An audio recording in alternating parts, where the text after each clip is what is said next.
Educação à distância, mudando realidades.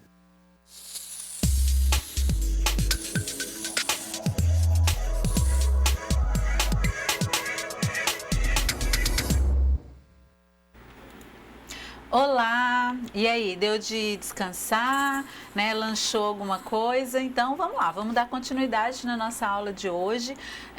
Eu quero apresentar e agradecer a presença da nossa professora Virgínia por estar aqui conosco, né? Agora inverteu-se, né? Ela está ali nos auxiliando, em contato direto com vocês aí no WhatsApp, no grupo de WhatsApp. Professora. Isso mesmo, Rose, eu vou estar aqui agora auxiliando a senhora, né, aqui fazendo o seu papel, que você me ajudou muito na minha aula. Espero aí contribuir também com os alunos, né, com os cursistas e tutores que estão mandando suas dúvidas, suas contribuições e reflexões. Mandem pra gente, para que a gente possa interagir bastante e tornar a aula da professora maravilhosa. Obrigada, gente. Estou esperando vocês. É isso aí. Bom, lembrando que nós conversamos ontem um pouquinho, a nossa disciplina é a letalidade na adolescência e hoje nós vamos acelerar um pouquinho, né, porque a gente tem aí muita coisa para conversar e nós só temos esta aula para finalizar essa questão. O que a gente precisa relembrar um pouquinho, né, da aula de ontem é com relação ao direito à vida. Lembra que a gente conversou isso, que o próprio estatuto ele traz essa garantia do direito à vida, tanto para a criança como para o nascituro, né? Então, também nós vimos a questão das violências que acontecem durante o período de gestação dessa criança. Então, a gente tem que percebeu que existe legislação para isso e a gente, quanto garantidores de direito, precisamos ter esse cuidado e ter esse olhar. Também discutimos a questão do perfil desses jovens que estão, né, sendo mortos, que estão sendo vítima desses homicídios dentro do nosso território, dentro da nossa região, do nosso estado. E aí e os números, e aí a professora Virgínia traz isso também como infelizmente, uma constatação de que o jovem, o adolescente negro, o número é bem maior, né, de mortes de negros do que brancos, mas a gente vai ver isso também durante a nossa aula. Nós vimos também a questão do suicídio, né, que está acontecendo, infelizmente, é um fenômeno que está crescendo dentro do nosso país, né, dentro das relações que nós temos, tanto de escola quanto de família. Então, a gente discutiu um pouquinho sobre isso.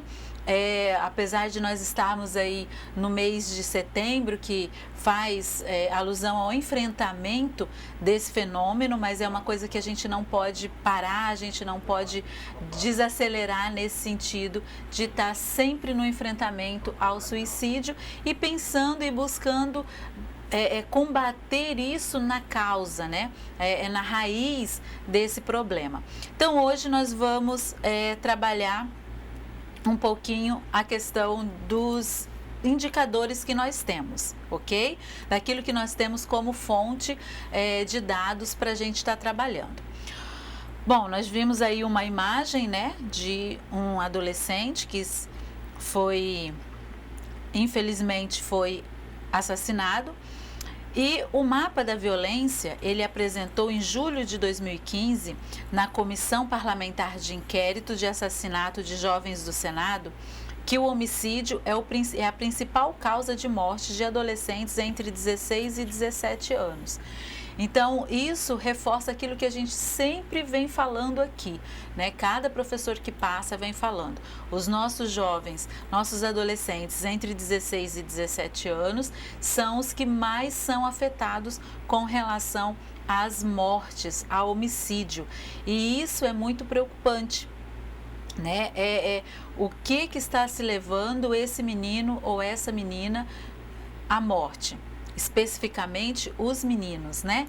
Então, esse é um dado que foi levantado pelo Mapa da Violência e todos os anos a Flaxo faz essa edição desse Mapa da Violência, ele sempre está sendo atualizado. Então, isso é muito preocupante, né? Por que os nossos jovens estão morrendo tanto?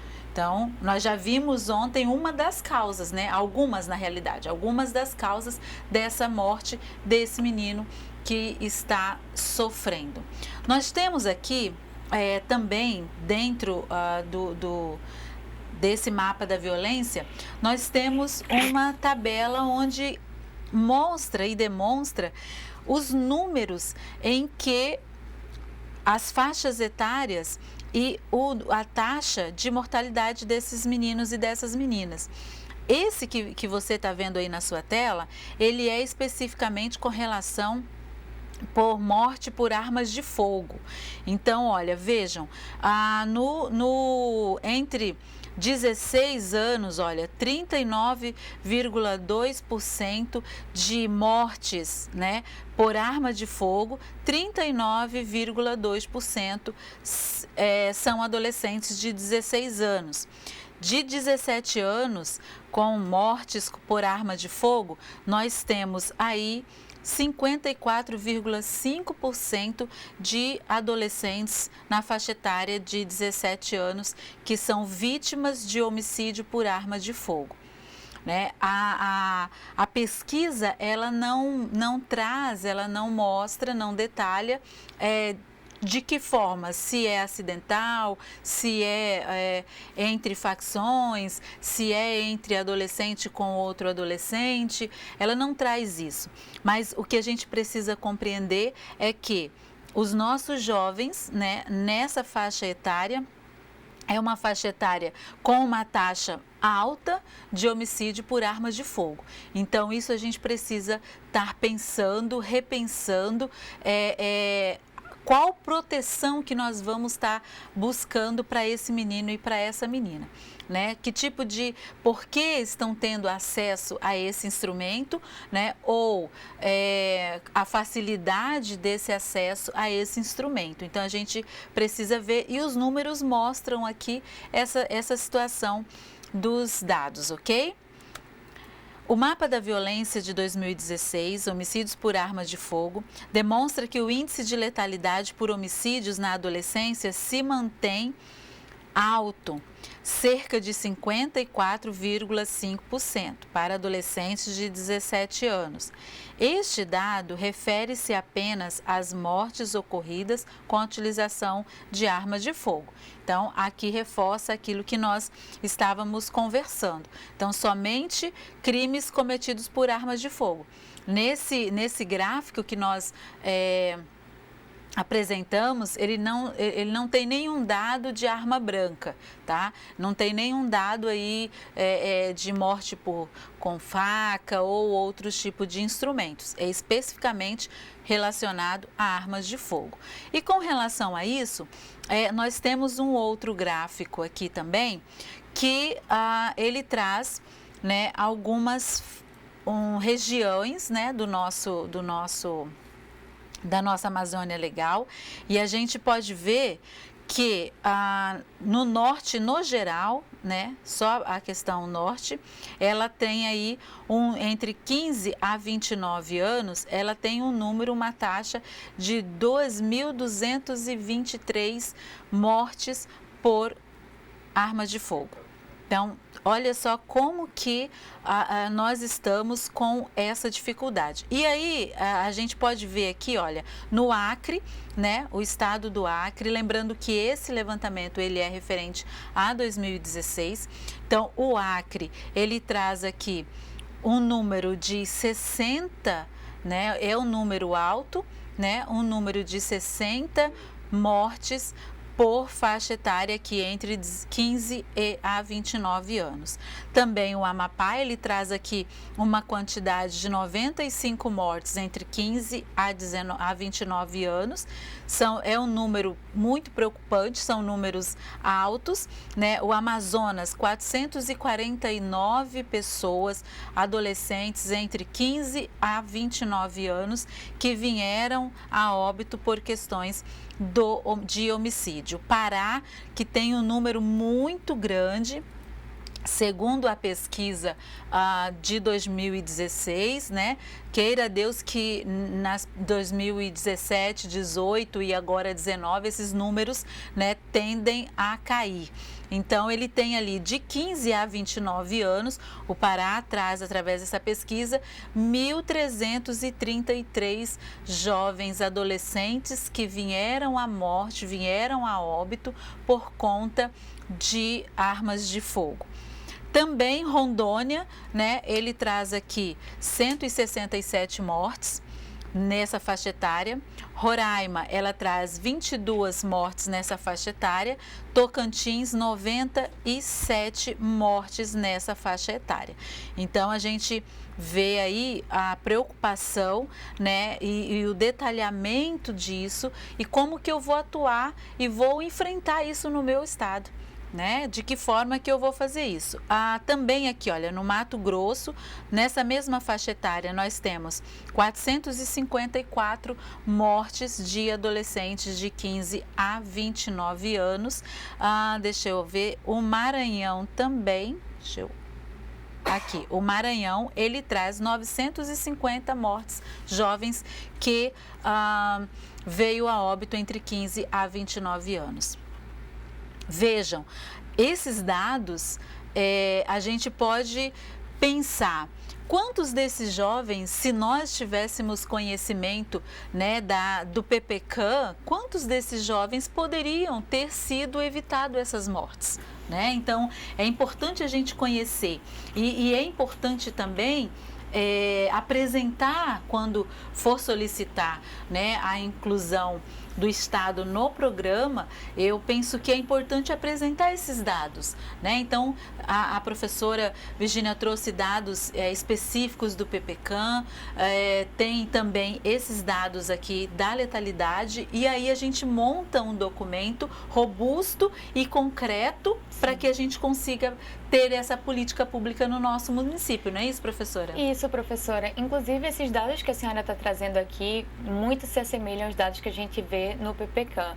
Essa faixa etária que a senhora tem levantado, né, 16, 17, 18, 19 anos, é realmente o índice mais alto de inclusão no PPCAM. A gente tem muitas situações em que já chegam para a gente nessa faixa etária de 16 a 19 anos, com uma situação gravíssima de ameaça de morte, que a próxima etapa seria justamente a ceifação da sua vida. Mas é importante a gente lembrar que essas ameaças, quando elas acontecem muito antes dele chegar também no programa. Então, quando chega pra gente com 16, 17 anos, esse menino, essa menina já está sofrendo situações de ameaça desde a sua 16, 15, 14, 13, 12. Então, é muito importante a gente discutir esses números com nossos representantes e levar essa discussão da letalidade infanto-juvenil muito à frente. É isso mesmo.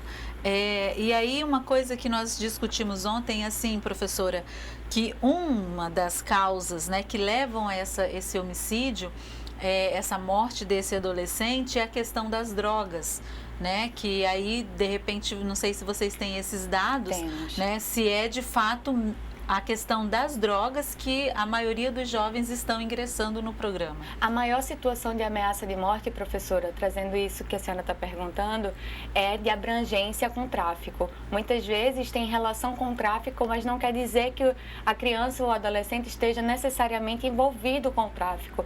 Mas a questão da abrangência do tráfico de drogas hoje é a maior causa de incidência de ameaças de morte nesse público que é atendido pelo PPCAM. Então, vocês estão certíssimos, né, nas colocações que vocês fizeram ontem. A questão das drogas, do tráfico de drogas, ela é primordial dentro, é o fator-chave dessas ameaças. Então, vamos lá, continuando aqui, de acordo com o mapa da violência de 2016, a região norte ficou em terceiro lugar no ranking, né, que é um ranking mau, não é um ranking bom, né, da letalidade, com a taxa de 48,1% de homicídios por arma de fogo a cada 100 mil habitantes, na faixa etária que a gente já falou, que é de 15 a 29 anos. O Fórum Brasileiro de Segurança Pública destaca em sua pesquisa Atlas da Violência 2018 que houve um aumento no assassinato de jovens em 2016 em 20 estados, com atenção para o Acre, né, que teve aí um aumento de 84,8%, o Amapá, que teve um aumento aí de 41,2%, né? Antes da gente mudar para a próxima tela, é preocupante essa situação, né?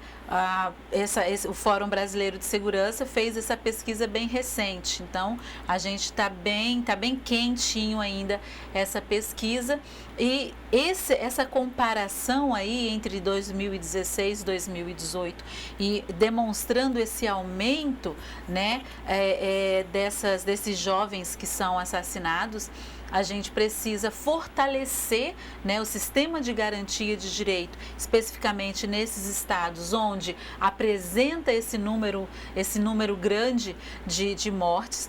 Precisa se fortalecer muito mais, né? Então, agora que bom que o Acre aderiu ao programa, e isso eu acredito que já é um avanço muito grande na política de proteção desse menino e dessa menina. E, se eu não me engano, o Acre tinha o Provida também, né? Tem o Provida também. Então, acho que os conselheiros tutelares e de direito que desta região, desse estado, acho que precisa se aproximar muito mais, né? Aqueles que não se aproximaram ainda, e os que já se aproximaram, dar uma força maior para esses programas, para que a próxima escola de conselhos, a gente trazer dados que de fato tenha tido uma redução, né? E os nossos meninos e as nossas meninas estejam de fato protegidos, porque a gente ouve, né, e vê toda a estrutura do programa. Isso é maravilhoso, a gente conseguir guardar e garantir a vida desse menino e da família dele também, né? Mas até chegar nesse status, ele tem todo um caminhar, tem todo um procedimento, até para não banalizar o serviço e o programa, né? Então isso é bem sério. Então, assim, é um desafio para os nossos colegas aí, conselheiros tutelares e de direito, e todo o sistema do Acre, de reduzir isso através de políticas públicas, né, efetivas, e de fiscalização também dessas políticas públicas aí.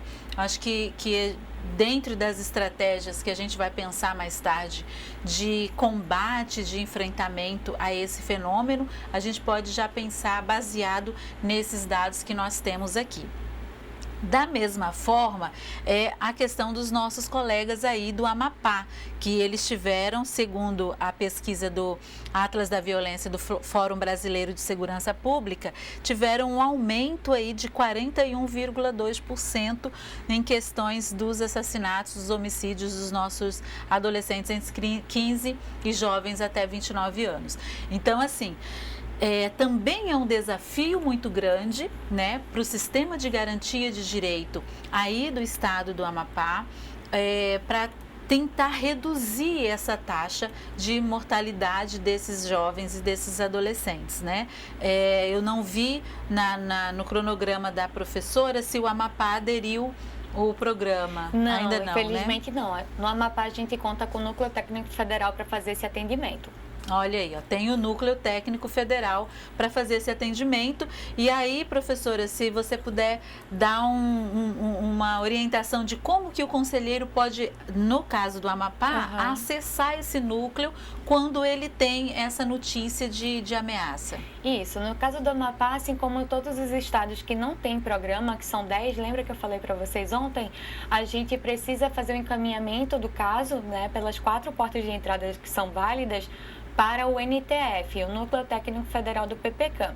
No grupo eu passei o contato do coordenador geral, né, passei o e-mail que deve ser encaminhado também a essa solicitação de inclusão, de avaliação, para que vocês encaminhem para ele diretamente e ele vai entrar em contato com vocês a partir desse primeiro momento para discutir o caso e fazer o agendamento da avaliação. É muito importante que vocês não esperem, né, muito tempo para isso acontecer, até porque vocês precisam, a ameaça tem, né, não tem hora para acontecer e a vida tem pressa. Então é importante que vocês mandem o quanto antes esse tipo de instrumental, né, a ficha de pré-avaliação preenchida, que vocês já tiveram contato com ela, eu posso também disponibilizar para vocês, para que vocês façam esse procedimento de forma mais célere, tá bom? Pronto. Já utilidade pública, né, para o sistema de garantia de direito. Então, isso é que o sistema funcionando, né? Isso é que é o sistema funcionando. Então, eu penso que os nossos colegas do sistema, e Conselho Tutelar, Conselho de Direito, Assistência Social, a Segurança Pública, acho que precisa sentar, né? Se já não fez, se já fez, reforçar isso, se já não fez, fica aí como uma proposta, como uma orientação, né? De sentar com os órgãos, né? De garantia de direito e repensar isso, né? Porque esse material vai ficar disponível para vocês. Então, vocês têm também os links dos sites onde você pode ter acesso à íntegra, né? Do Atlas da Violência, do Mapa da Violência. E aí lá tem os gráficos, tem toda uma justificação, uma justificativa que na aula, que é muito rápido, né? Então não ia dar tempo da gente trazer muita coisa, mas nos links vocês vão conseguir ter isso e vão conseguir fazer uma discussão, fazer um debate fortalecido e embasado. Isso é o mais importante, ok?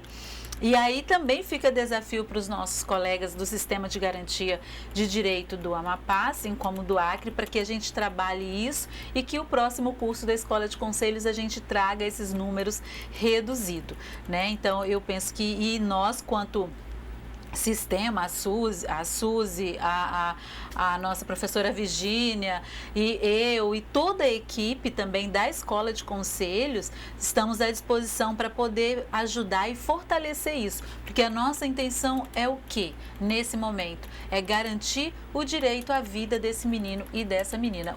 O PPCAM, ele não tem outra finalidade, vamos dizer assim, a não ser garantir o direito à vida desse menino e dessa menina. Então, é uma coisa muito importante. Se o seu município, de repente, o seu estado, ele não tenha, vamos dizer assim, um número que seja justificável para trazer o PPCAM, pode-se ter os programas internos, não é isso, professora? Isso, professora. Quando a gente não tem um programa, a gente pode acessar o Núcleo Técnico Federal para fazer a atuação nesses casos de ameaça de morte. Mas, além disso, a gente precisa lembrar que a gente precisa articular a rede local para fazer a garantia em outros serviços, em outras políticas já existentes. Lembrando também que os meios convencionais de proteção são super importantes para que vocês já façam esse mapeamento para saber se essa criança, esse adolescente, esse jovem, ele pode ser encaminhado para uma família extensa, ele pode ser acolhido por uma outra pessoa da sua família, da sua rede de proteção em um outro local mais afastado. Se sua família, seu núcleo familiar pode, né, se deslocar para um outro município para garantir a efetivação dessa proteção. Então, são várias estratégias que vocês podem aí na própria rede atuarem, tá? Então, é importante a gente frisar isso. Isso mesmo, pronto. Então, a gente já está, quando terminar esse módulo, nós já vamos estar assim com um direcionamento, né, de como que eu vou fazer isso. Eu penso que alguns dos nossos colegas conselheiros tutelares e conselheiros de direito pode pensar assim, tá, mas como que eu vou fazer isso? Como que eu vou implantar isso? Como que eu vou atuar na minha região? E tá aí as sugestões e orientações da nossa professora Virgínia nesse sentido, né? De que forma que a gente pode está atuando e que garantir na vida desses meninos. Então, nós temos aí o Acre, o Amapá, seguidos pelos grupos formados por Rio de Janeiro, Bahia, Sergipe, Rio Grande do Norte e Roraima, que apresentam crescimento em torno de 20%.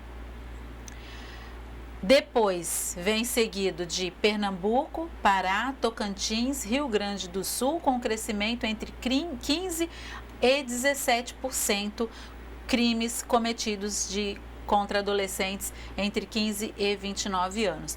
E isso, né, gente, é muito preocupante.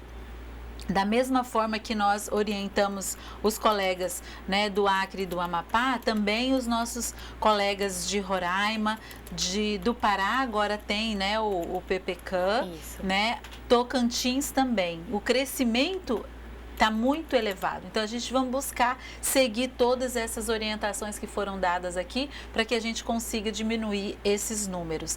E, às vezes, a gente, no dia a dia do nosso atendimento, no dia a dia da correria, a gente não imagina, né, um número tão alto desse, né?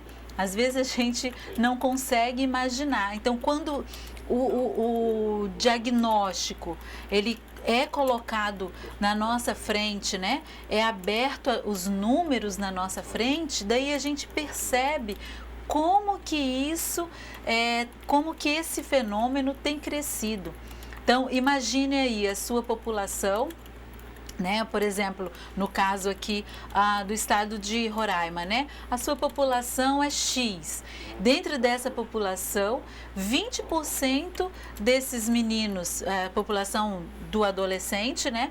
20% deles estão sendo mortos, né? Então, assim, é um número muito grande. Então, a gente precisa fazer todos esses trabalhos. E eu vou dizer uma coisa para vocês, sendo bem realista, não vai ser fácil.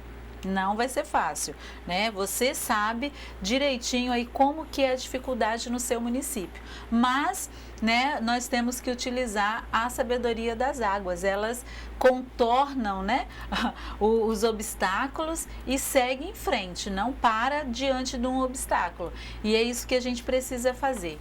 Não vai ser fácil, a gente também não está aqui para dizer que é fácil, que é legal, que é bacana, porque não vai ser fácil. É legal e é bacana, porque a gente vai estar salvando vidas, mas a gente precisa avançar nesse sentido. E nós temos vários instrumentais e pessoas dispostas para poder ajudar. A gente só precisa saber onde buscar e de que maneira nós vamos buscar essas pessoas, ok? Até aqui tudo bem? Tem alguma pergunta ali no grupo, alguma colocação dos colegas? Professora, eles estão interagindo bastante, tem algumas perguntas sobre o PPCAM que eu já estou respondendo também diretamente, né? Mas temos aqui a participação do cursista José da Silva, fazendo uma reflexão sobre aquela questão que falamos antes, da droga. Analisando friamente sobre o alto índice de letalidade em nossa juventude, a conclusão que se tem é uma só, a droga. Não haverá política satisfatória de prevenção se não houver um combate, um interruptor na diminuição de entorpecente pelo país. Não adianta dizer que os mais atingidos são as camadas sociais mais baixas. O malefício já está por toda parte. O pior é que parece que os defensores de direitos estão com uma venda nos olhos que não enxergam ou não se sentem seguros para falar do assunto. A droga tem sido a causa maior de muitos desajustes familiares e misérias em muitos lares, e a solução é esta: combater as drogas em todos os setores e verá uma sociedade melhor, principalmente nas escolas. Já temos muitas leis de proteção, o que precisa combater o problema é na raiz. Espero que nos próximos cursos seja mais debatida a questão da droga na sociedade. Fica também aí essa sugestão do cursista para que a gente discuta mais essa questão da drogadição. Muito bem, obrigada por essa colocação e, de fato, esse é um assunto, esse é um tema que, dentro dos cursos de formação, de fato, ele é pouco discutido, ele é pouco debatido, e a gente precisa, quanto garantidores de direito, a gente precisa mesmo tirar essa cortina, né, e conversar sobre isso. E a gente pode também jogar essa bola de retorno para todos vocês que são do sistema de garantia, principalmente o Conselho Municipal, que pode estar fomentando aí uma reunião, pode estar fomentando aí um seminário, pode estar fomentando uma roda de conversa com os órgãos de segurança do Estado, né, para entender como que está funcionando isso, né, como que os órgãos de segurança estão pensando no combate, né, a drogas. E não é só prendendo o adolescente que está ali fazendo uso de entorpecentes, né? Não isso, mas uma política de fato efetiva para combater lá na raiz, como o nosso colega cursista falou, combater lá na raiz. E aí, para que não chegue, né, ao que nós estamos vendo aqui de homicídios. Então, a gente precisa mesmo discutir isso sem medo, né, discutir isso de uma forma técnica, científica e chamar os entes parceiros com relação. Lembre-se, gente, sempre da nossa aula que nós tivemos com relação ao sistema de garantia de direito. Nós não estamos sozinhos, né? Nós não somos caixinhas isoladas. A gente precisa de todo um sistema de garantia de direito junto, ombro a ombro, para que a gente consiga, de fato, efetivar a política da criança e do adolescente, ok? Bom, então, dentre esses números que nós vimos, nós vamos agora pensar quem são as principais vítimas da letalidade. Quem são esses protagonistas, né, que é um protagonismo não bom, né, é um protagonismo ruim, porque que eles são vítimas de homicídios, né, as suas vidas são interrompidas. Então, quem são essas pessoas, né? Então, quando falamos de mortalidade, observamos que grande parcela dos adolescentes que viraram estatísticas são produtos da violência. Segundo a filósofa Marilena Shaua, ela diz o seguinte: a violência contra um jovem é produto da omissão da família, da sociedade e do Estado. Então, o que acontece? A gente percebe que é uma cadeia, não é isso? É uma cadeia. A violência muitas das vezes começa em casa, nós já falamos isso. Após isso daí, há uma omissão da família, o Estado também, a sociedade também tem essa omissão e aí acarreta nessas mortes. E aí quando acontece esses homicídios em grande proporção, a mídia, né, ela vai noticiar isso de uma forma bem sensacionalista, mas a raiz lá na causa não se foi buscado, não se foi trabalhado.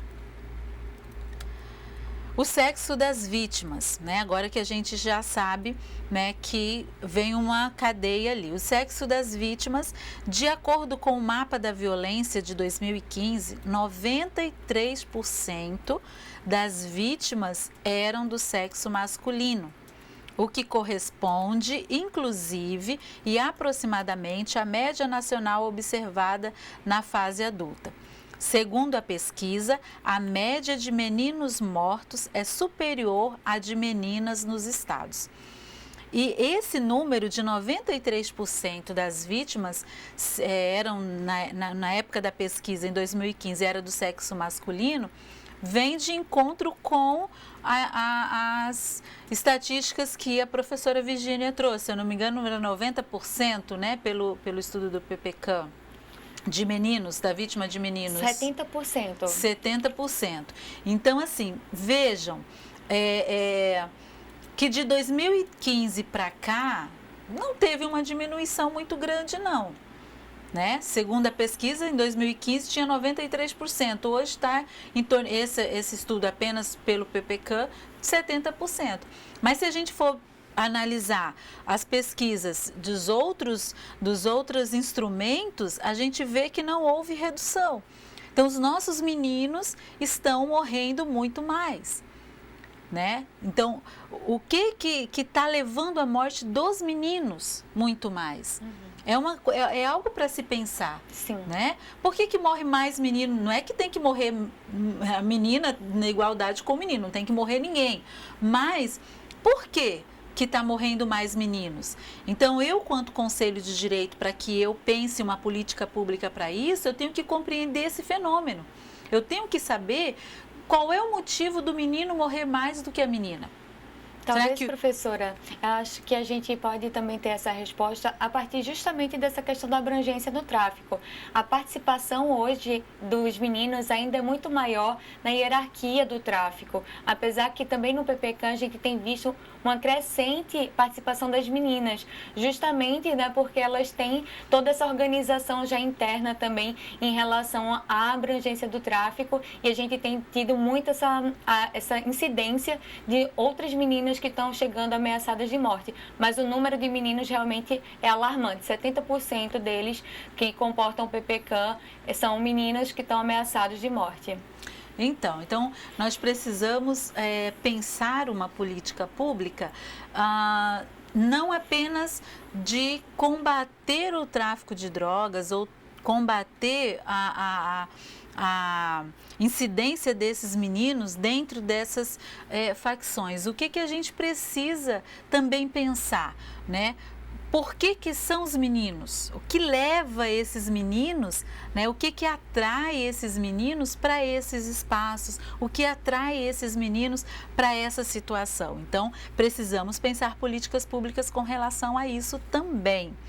E quando eu falo aqui com relação em pensar a políticas públicas, não é apenas escrever, pôr no papel, baixar resolução, baixar legislação.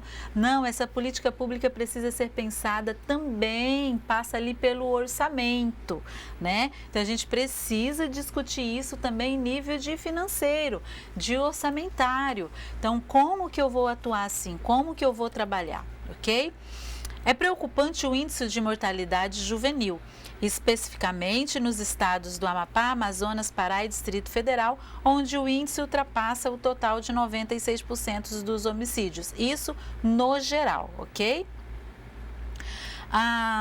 O Fundo das Nações Unidas para a Infância apresentou em 2017 o relatório Um Rosto Familiar, a Violência na Vida de Crianças e Adolescentes. Então, conforme esse estudo, o Brasil ocupa hoje o 7º posto no ranking dos países onde mais se mata crianças e adolescentes de 10 a 19 anos no planeta. Olha só como que é preocupante, com a taxa de 59 mortes por grupo de 100 mil jovens da mesma faixa etária. Então, esse é um estudo que está disponível, você pode entrar e ver mais minuciosamente esse estudo das Nações Unidas, da Unicef. E, gente, são dados aqui, 2017. Quando eu começo a ver esses dados, professora, eu fico arrupiada. Sabe? Eu me preocupo, eu fico, meu pai, o que a gente está fazendo, né? A gente está caminhando e a gente não consegue avançar, né? É muito triste, isso muito preocupante. Então, e outras pessoas estão vendo fontes de financiamentos para tentar reduzir essa faixa. Então, eu volto a falar a questão do financeiro, né? Existem, sim, recursos disponíveis para que se executem os projetos de proteção. O que nós temos dificuldade é a questão de como elaborar os projetos, né? De que forma que esses projetos eles vão ser elaborados e precisam ser elaborados. Então, vejam, nesse estudo a nível mundial, né, o Brasil ocupa o 7º posto, que é um posto negativo. Né? Que primeiro lugar, segundo lugar, e tal, não sei o que ganhou. Não, esse aqui é um posto negativo, 7º lugar negativo. Na realidade, o Brasil precisaria estar em nenhum lugar, né? Esse seria o ideal. Então, vamos trabalhar isso e pensar como que nós vamos trabalhar a política pública. Cor e raça das vítimas. A pesquisa Índice de Homicídios na Adolescência no Brasil, IA 2014, mostra que para o conjunto da população dos municípios de mais de 100 mil habitantes, o risco relativo por cor e raça foi de 2,88. Ou seja, o risco de um adolescente negro morrer por homicídio é quase 3 vezes superior ao dos adolescentes brancos. Olha só. Então, segundo essa pesquisa, né? O que acontece? O risco de o jovem negro é 3 vezes maior do que o jovem branco morrer. Repito, não tem que morrer nem branco, nem negro, nem pardo, nem amarelo, ninguém. Mas, infelizmente, dentro dessa realidade que nós estamos vivendo, é assustador que os nossos meninos negros estão morrendo mais do que os brancos. Não é para morrer ninguém, gente. Lembrando de novo, reafirmo isso, tá? Então, mas é algo de se preocupar. Vamos fazer uma política específica para esses jovens, né? E aí a gente volta na questão dos meninos, né? E a grande maioria desses meninos negros, eles estão comprometidos com o tráfico. Então, vamos pensar essa política lá, porque o menino, porque o negro e o que leva esse menino a estar envolvidos aí com a questão do tráfico. Continuando aqui no nosso slide, segundo o mapa da violência de 2015, no recorte de idade entre 16 e 17 anos, morreram cerca de 73 adolescentes brancos, 62,4%, e 2.737 negros. Olha só, né? Dentro do que a pesquisa do mapa da violência, só de 16 e 17 anos, brancos 703 e negros 2.737 jovens negros. Então, é algo assim que estremece. Isso equivale proporcionalmente à morte de 3 adolescentes negros para um branco. E aí você faz a sua reflexão, né, de que forma que a gente vai pensar. Dentre todos esses dados, essas informações que nós apresentamos para vocês, nós colocamos o último ponto, o terceiro ponto, que são ações para o enfrentamento da letalidade. Então, como que nós vamos agir isso?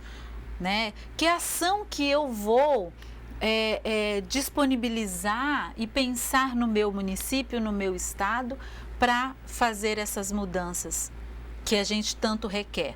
Nós temos um norte, que é a Resolução 213, de 20 de novembro de 2018 do CONANDA, que essa resolução nós encaminhamos no grupo em PDF para vocês.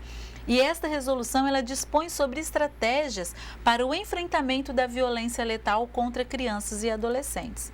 Então, o artigo 1º, ele vai dizer assim: dispõe sobre estratégias para o enfrentamento da violência letal contra crianças e adolescentes. Ali ele já dá um norte, ele já dá um direcionamento. O artigo 2º desta resolução, ela traz a seguinte indicação: a construção de ações de enfrentamento da violência letal deve articular e integrar serviços, equipamentos, políticas, programas e projetos congêneres da União, dos estados, do Distrito Federal e dos municípios. Então, assim, mas não tem uma legislação específica onde diz lá, me dá o norte para eu fazer essas ações articuladas. Está aqui o referencial teórico para que você possa estar atuando em articulação. E a resolução, ela é muito clara, ela tem que ser integrado os serviços, os equipamentos, as políticas, programas, projetos e congêneres da União, Estado, Distrito Federal e dos municípios. Então, eu preciso conhecer o caminho para integrar todos eles. E o caminho a gente está ofertando aqui para vocês nessas aulas, nesses dias e nesses módulos. O artigo 4º, ele traz os princípios, né? São princípios para as ações de enfrentamento da violência letal contra crianças e adolescentes. Primeiro princípio, então, quando você for pensar a sua ação estratégica para enfrentar esse fenômeno, você precisa pensar estes princípios que estão disponíveis na resolução. Princípio primeiro, universalidade dos direitos com equidade e justiça social. Então, eu preciso entender que os direitos, ele é universal. 2, proteção integral. Então, essa proteção integral que a gente fala tanto, né? A gente conversa tanto, que a criança e adolescente tem uma proteção integral, a lei garante isso, mas o que a gente vê nos números e nos dados é que não há essa proteção integral. E o que seria isso? Seria os órgãos estarem integralizados para que aconteça a proteção desse menino e dessa menina. Prioridade absoluta. Também é algo que a gente precisa pensar quando nós formos construir as nossas ações.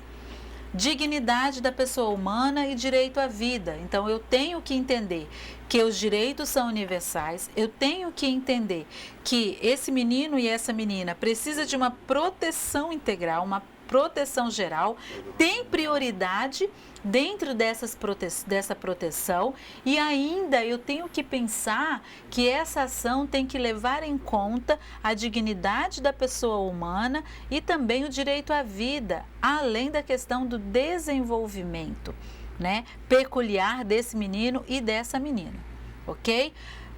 Ainda nós temos as condições peculiares aqui, né, de pessoas em desenvolvimento, que eu tenho que pensar, prevalência do melhor interesse, então eu tenho que entender que o interesse de vida, de sobrevivência, o interesse desse menino e dessa menina tem que prevalecer, ok?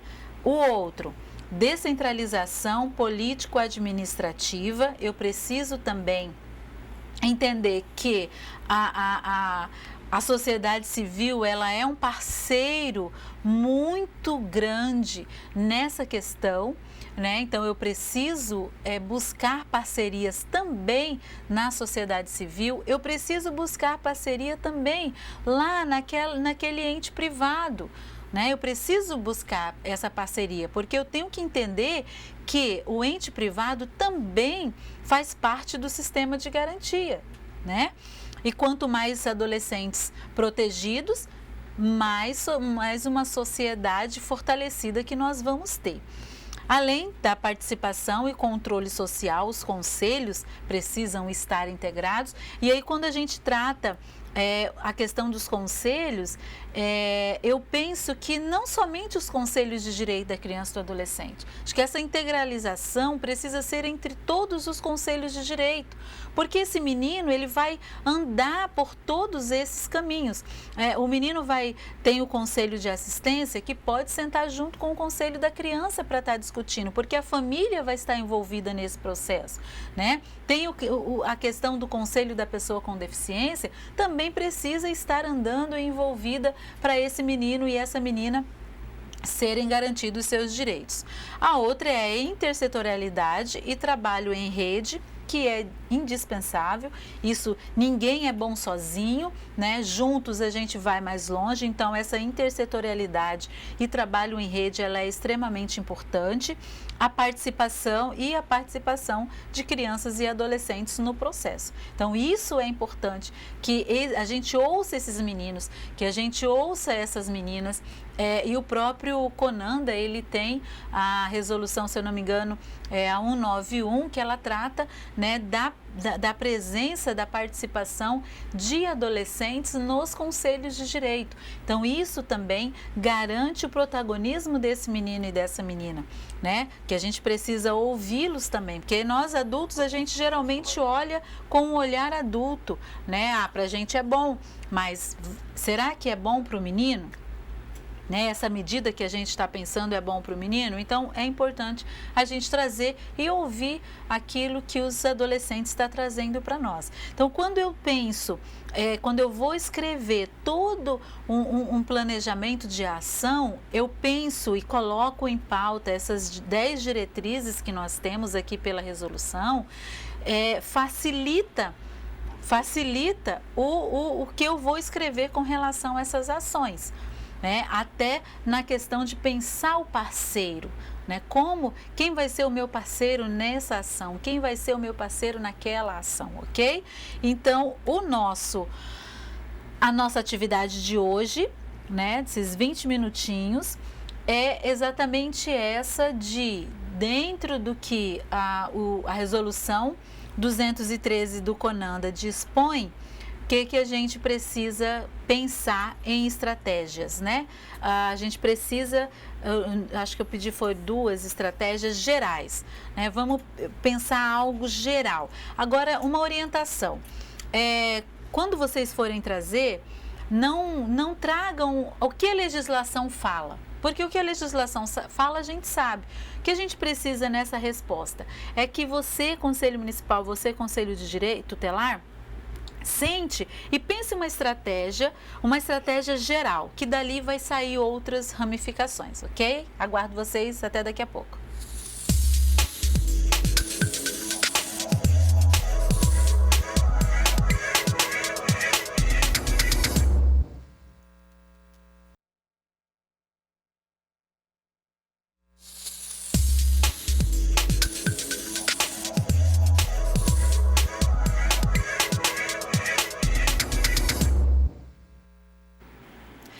Pronto, voltamos.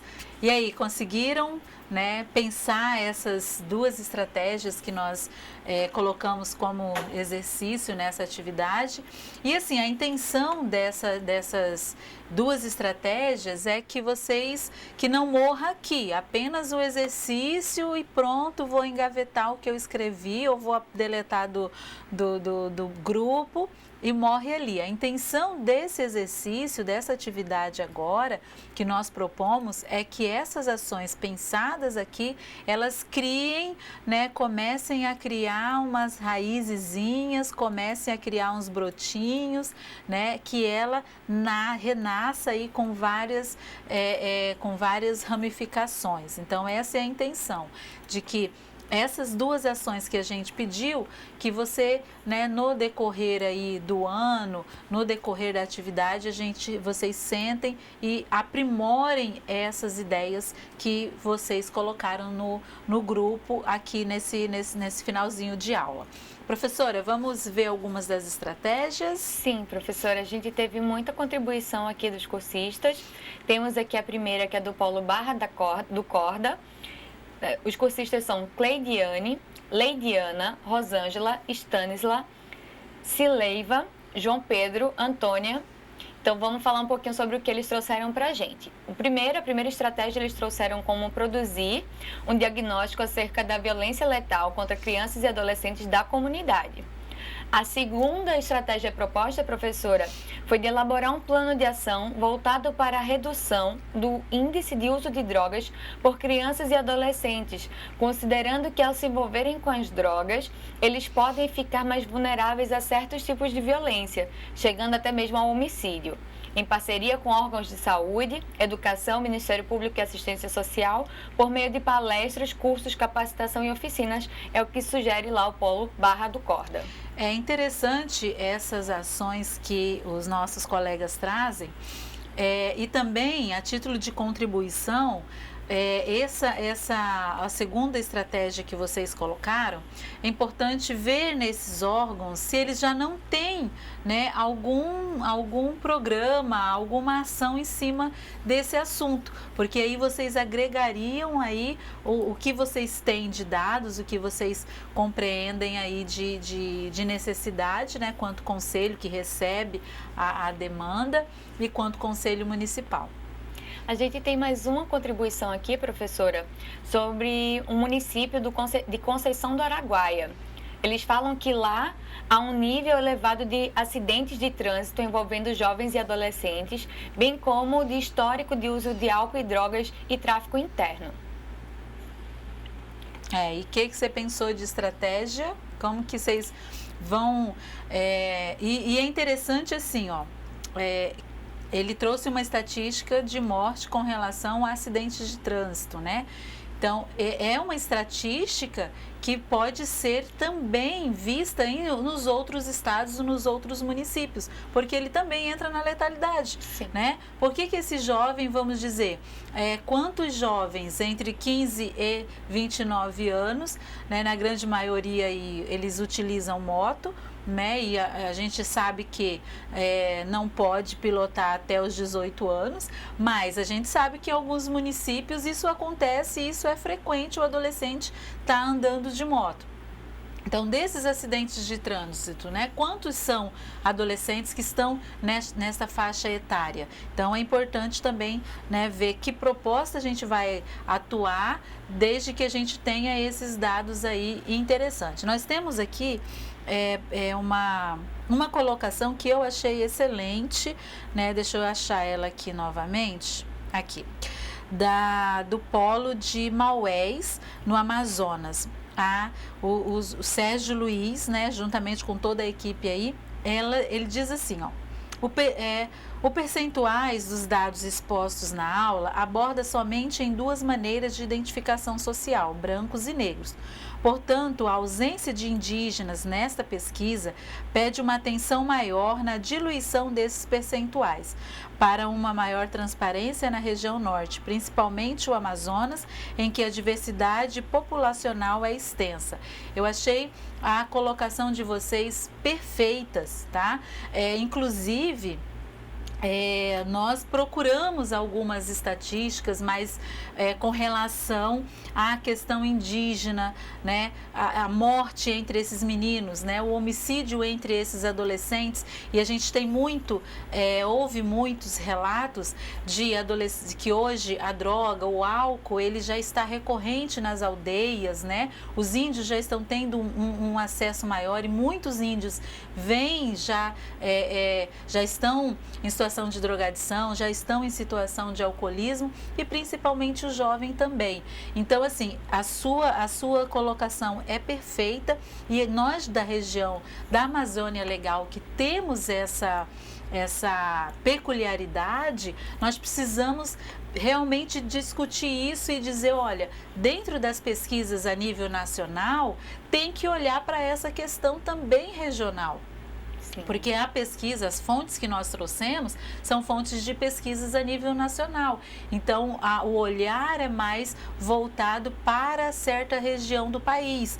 Então, quanto à nossa peculiaridade, a gente precisa também estar trabalhando. E de que forma que eu vou fazer incidência em cima desses dados para que também apareça, né, de uma forma nacional. Claro que você pode fazer a sua pesquisa aí, né, seu diagnóstico no seu estado, no seu município. Mas a nível nacional, para que a gente consiga ver isso, é fazer uma incidência política mesmo, de conversação com as secretarias, de conversação com as câmaras municipais, em conversação com as assembleias legislativas, e isso é de extrema importância, porque o poder legislativo não está fora do sistema de garantia de direito, ele também está dentro do sistema de garantia de direito. Tem mais, professora? Temos sim, professora. Do Polo de Conceição do Araguaia, aqui Pará, eles encaminharam duas estratégias. Evidencia-se, na primeira estratégia, que em nossa região o maior índice de letalidade entre adolescentes são acidentes de motocicleta. De novo, questão do trânsito também. E para a redução dos acidentes do transporte envolvendo motocicletas e adolescentes, dependem de ações articuladas entre setores governamentais, não governamentais, e a própria população mobilizada no desenvolvimento de estratégias e programas de ação que se reflitam na conduta dos usuários de moto e de outros veículos motorizados. Então, também traz essa discussão da conscientização, sabe, professora? Eu achei muito interessante. Como a estratégia 2, eles colocam palestras sobre conscientização do uso de drogas dentro das instituições escolares, CRAs e serviços de convivência. Muito bom, muito bom. Vamos fazer uma reflexão, e eu estou acompanhando aqui também, junto com a professora Virgínia, vamos fazer uma reflexão com relação a essas campanhas, né? Vamos lá. Nós temos aí várias propostas de campanhas. Excelente, maravilha. Né? As campanhas precisam ser intensificadas e precisam serem cada dia mais apoiadas e abraçadas por um número maior de parceiros. Agora nós vamos refletir essa questão das campanhas, né? Nós temos aí muitas campanhas que discutem a questão da drogadição na escola, nós temos campanhas que as próprias escolas fazem ali, juntamente com os seus alunos, né? Alguns projetos que tratam isso. Então, ok, se nós temos várias campanhas e a gente continua e precisa reforçar essas campanhas, porém os números continuam crescendo, os números continuam aumentando, então a gente precisa pensar ou repensar a efetividade dessas campanhas. Tá? Então, a gente precisa pensar e repensar a efetividade dessas campanhas. O que de fato eu quero que essa campanha nos traga de resultado. Lembra que ontem, quando nós conversamos, eu chamei bastante atenção para que as nossas ações sejam ações concretas, né?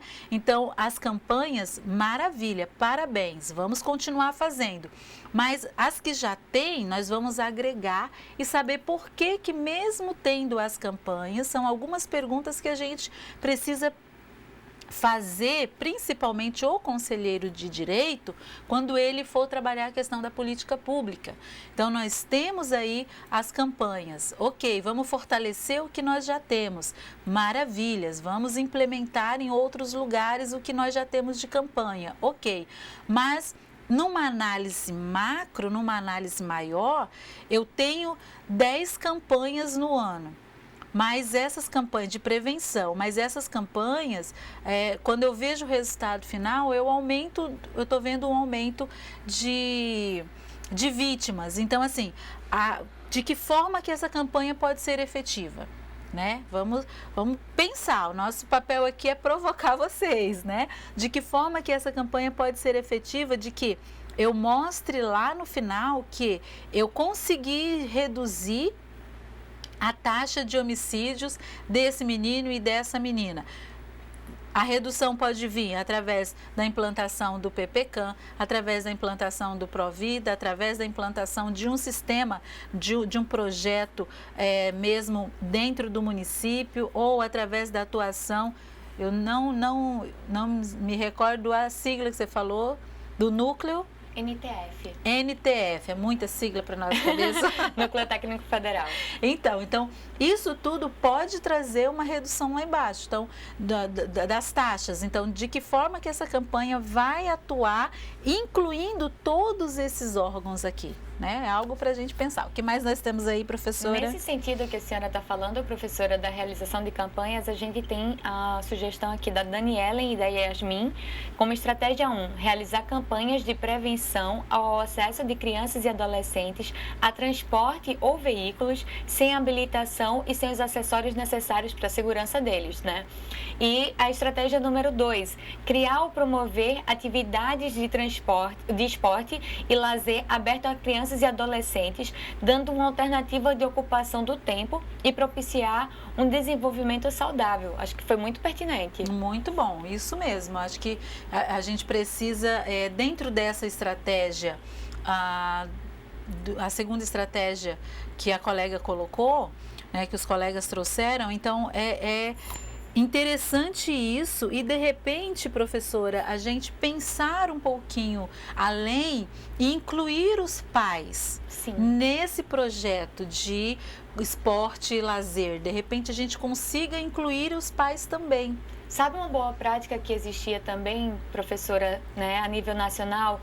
A gente acompanhou no estado de Minas Gerais uma situação da criação de grupo de mães eu achei muito interessante um grupo de apoio de mães, em que elas poderiam colocar, né, todas as angústias naquele espaço qualificado também de escuta e apoiarem umas às outras em relação às dificuldades, né, da vivência com os adolescentes, com essa situação também de ameaças de morte, com essa letalidade, né, invadindo as crianças e os adolescentes, tirando eles muitas vezes de casa. Então, acho que é muito importante esse tipo de estratégia dentro das comunidades também. Pronto, já anota aí um pontinho, né, uma vírgula aí dentro da sua estratégia, essa do esporte e o lazer, e de repente a gente fazer esse trabalho com a família, Sim. com as mães, né, de repente trazer os pais também. Qual é o ambiente desse menino, né? Se ele convive com os avós, vamos trazer Sim. os avós. Se ele convive com as duas mães, vamos trazer as duas mães, os dois pais, vamos trazer quem é o ciclo familiar desse menino e dessa menina para dentro, para uma conversa.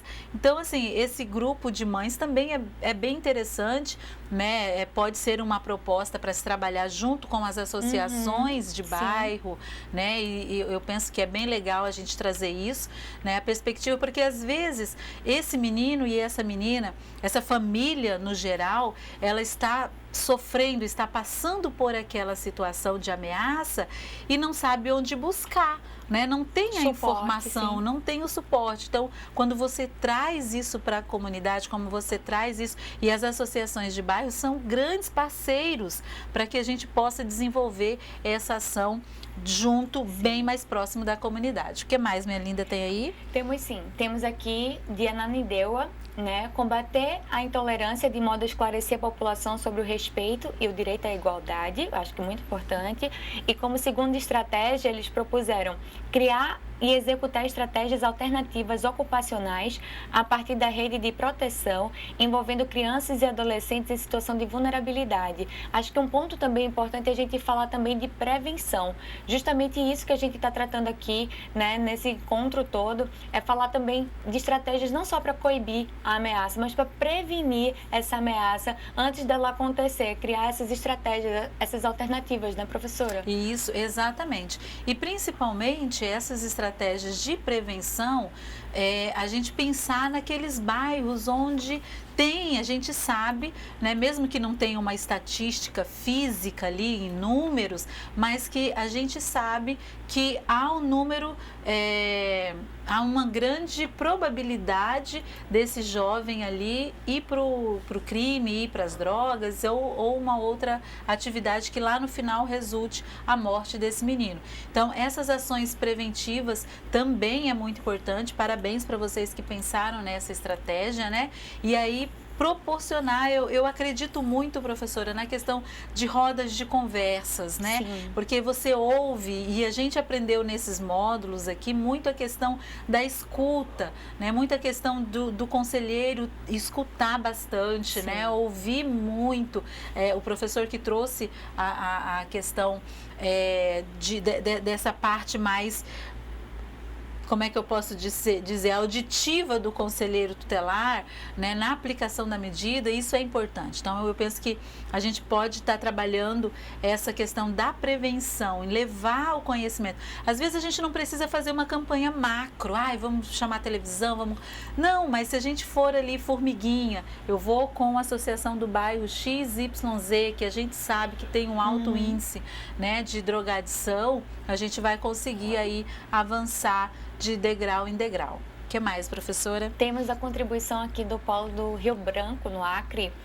Como primeira estratégia, eles sugeriram prevenir a violência, políticas públicas para a garantia dos direitos da criança e do adolescente, informação sobre os direitos e sistema de garantia de direitos, né, aquela questão toda da divulgação, da conscientização, da publicação dessas informações, políticas públicas de acesso às alternativas de lazer também, aparecendo aqui mais uma vez, e de formação com cursos profissionalizantes, acesso a bens culturais.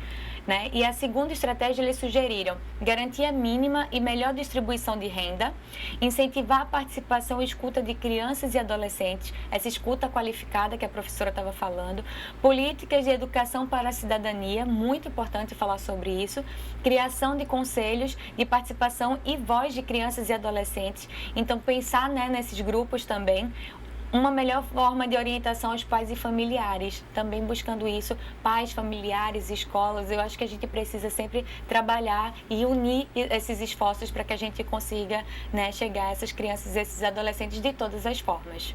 Muito bem. Vamos conversar um pouquinho com relação a essas estratégias do nosso polo do Acre. A primeira e a segunda estão muito boas.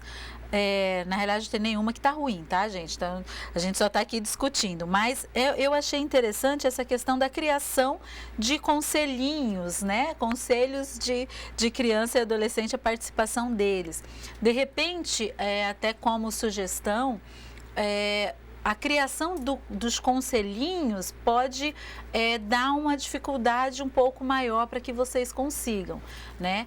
Mas, de repente, dentro dos conselhos municipais, até para fortalecer o Conselho Municipal e o Conselho Estadual, criar-se comissões específicas e compostas por criança e adolescente. Então, de repente, até chegar ao nível do conselhinho, né? A não ser que você já tenha no seu município, no seu estado, então a gente vai fortalecer isso. Mas se for um projeto para que a gente possa fazer isso daqui uns dias, que achei muito legal, o que a gente pode fazer? Começar até para quê? A rede compreenda, porque a gente percebe, professora Virgínia, que quando a gente diz, olha, a criança e o adolescente precisa estar dentro dos conselhos de direito, porque ela é protagonista, porque ela tem voz, que ela precisa ser ouvida. Infelizmente, alguns dos nossos colegas conselheiros de direito não compreendem e muitas das vezes não aceita a participação e a fala desse menino e dessa menina. Então, são algumas barreiras que estão, né, ainda dentro do nosso sistema que a gente precisa mudar. Então, de repente, se a gente não conseguiria, nesse momento, a gente criar um conselhinho, né? Mas a gente pode pensar já de criação, né, de um núcleo ou de uma comissão específica só com crianças e adolescentes. O momento deles ali no espaço de discussão fora do conselho, as reuniões ordinárias, e vai ter a comissãozinha, né, vamos dizer assim, vai ter um outro momento para se discutir e trazer o que eles discutiram para a plenária maior. De repente a gente comece por aí e aí a gente dê um fôlego maior, né? Eu acho que é bem legal essa dica dos nossos colegas ali do Acre. Professora, tem mais um aqui que eu acho que é importante também a gente destacar, porque eu acho que resume um pouquinho do que a gente falou. O Macapá, o Polo lá do Macapá, eles trouxeram como primeira estratégia fortalecimento das políticas públicas através de campanhas preventivas com a rede socioassistencial, tais como igrejas, escolas, etc. E como segunda estratégia, eles sugeriram inserção de programas que envolvam as famílias, a comunidade e fomente esses programas no fortalecimento das ações. Então, é muito importante também trabalhar essa questão a nível não só da família, mas da comunidade também, como a senhora já falou. Sim, é extremamente importante. E eu vejo que se a gente fosse votar, né? Os conselhos de direito sabem muito isso, processo e votação. Se nós fôssemos votar, a questão das campanhas, ela aparece em todas as estratégias e é muito legal. A gente precisa apenas, e aí é uma opinião minha, né, pessoal, a gente precisa apenas avaliar e analisar a qualidade dessa campanha. Então, isso a gente precisa discutir bastante, a qualidade dessa campanha. E eu me lembrei agora, com relação à observação dos nossos colegas ali do Polo de Maués, o seguinte: também nessas estatísticas, ela não apresenta, professora, quantas crianças ou adolescentes com deficiência, que também são vítimas de homicídios. E a pesquisa não mostra isso, ela mostra no geral. Então, eu posso dizer que de 20%, quantos por cento são pessoas com deficiência? São crianças e adolescentes com deficiência? Porque eu preciso pensar nessa política pública específica. E aí vai aqui um desabafo bem grande meu, quanto Rose, quanto militante e quanto tutor, orientadora de vocês aqui nesse momento da Escola de Conselhos. A gente não vê a participação e nem a discussão de política pública para essa população, que são as crianças e adolescentes com deficiência. Então, é algo que a gente precisa pensar também dentro desse viés do PPCAM, dentro desse viés também da letalidade na adolescência, né? A política pública e essas campanhas também alcançar esses meninos e essas meninas.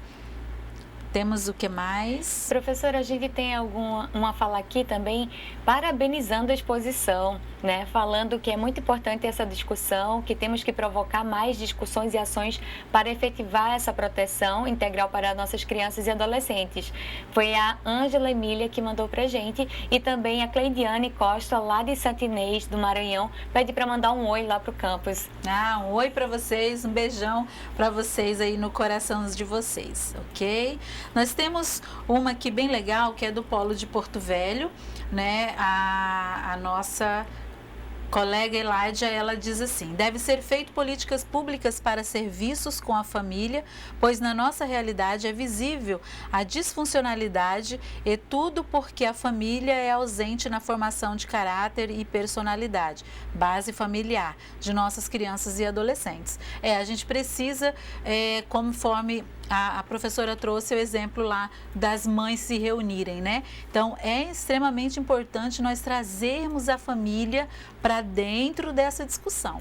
Trazermos a família para dentro dessa discussão antes do problema ter acontecido, né? Então, trazer isso, e aí as escolas, elas são grandes parceiros com relação a isso. Eu penso que é um espaço muito interessante que nós, quanto garantidores de direito, utilizamos pouco esse espaço.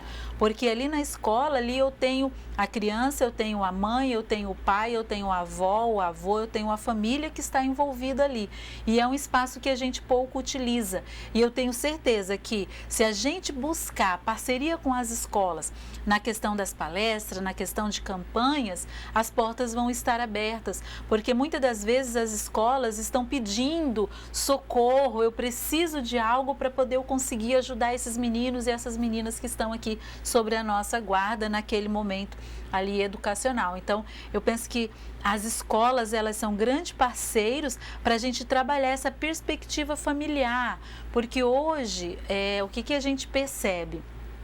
Entre vários relatos, entre vários dados que a gente tem, é que a família, ela perdeu um pouco o espaço, né? Não é que está, nossa, não, mas ela perdeu um pouco o espaço no sentido de que hoje as coisas são muito corridas.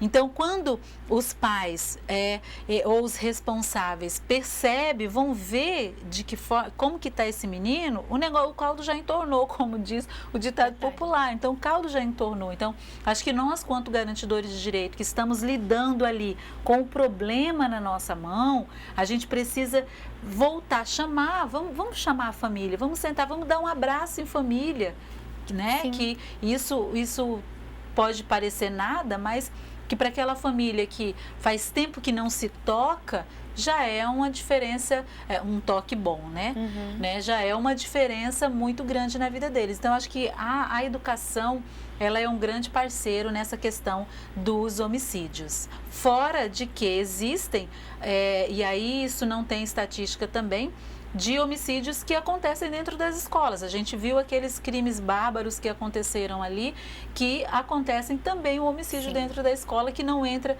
na estatística geral. Mais alguma? Sim, professora. A gente tem mais algumas contribuições aqui também, mas eu acho que a gente pode responder também no grupo, né? Acho que a gente conseguiu resumir aqui um pouquinho da participação de todos. Queria agradecer aqui um pouquinho, né, por ter participado com vocês desses dias. Queria colocar minha satisfação também de fazer parte desse curso e espero que vocês tenham gostado desse módulo, que também já se preparem para o módulo 5, que daqui a pouco vai chegar. Eu queria mostrar minha satisfação também de estar aqui participando com a professora Rose, dessa experiência também aqui no IFRO. Muito obrigada, a gente se vê numa próxima caminhada e queria dizer que é muito difícil a gente trabalhar com essa questão da redução dos índices de letalidade, mas que é uma luta conjunta, que vocês não estão sozinhos, que a gente também está aqui desse lado, que a gente é a mesma parte, a gente está junto nessa caminhada, tá? Então, eu queria agradecer a professora Rose por toda a exposição, a aula foi maravilhosa. Professora, eu que te agradeço, né, por estar aqui conosco e com certeza essa parceria vai continuar em outros momentos. Agradecer também os nossos cursistas, os nossos alunos que ficaram conosco, guerreiros aí nesses dias. Daqui mais 2 semanas nós vamos estar de volta com o último módulo dessa primeira etapa de semipresencial, né, da Escola de Conselhos.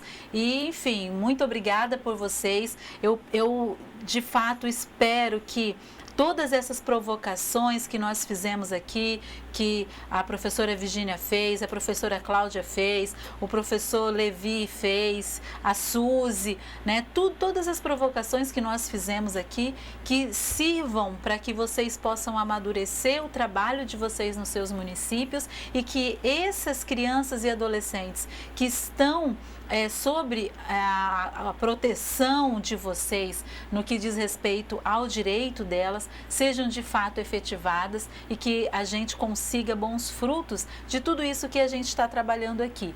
Eu fico também muito triste porque está acabando, né? Que é muito bom, a gente aprende bastante, né? A gente traz algo aqui para vocês daquilo que a gente fica um tempo estudando e buscando o que é o melhor para que a gente possa apresentar as melhores informações para vocês e a gente sai daqui depois da aula. Eu tenho essa sensação e tenho essa experiência que eu saio depois da aula aqui com mais conteúdo que vocês demandaram para a gente do que eu demandei para vocês.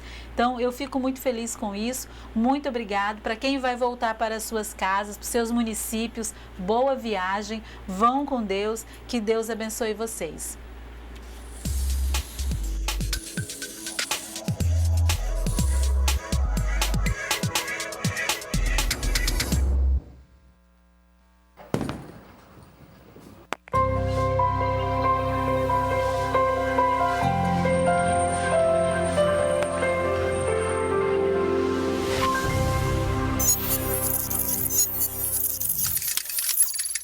Educação à distância, mudando realidades.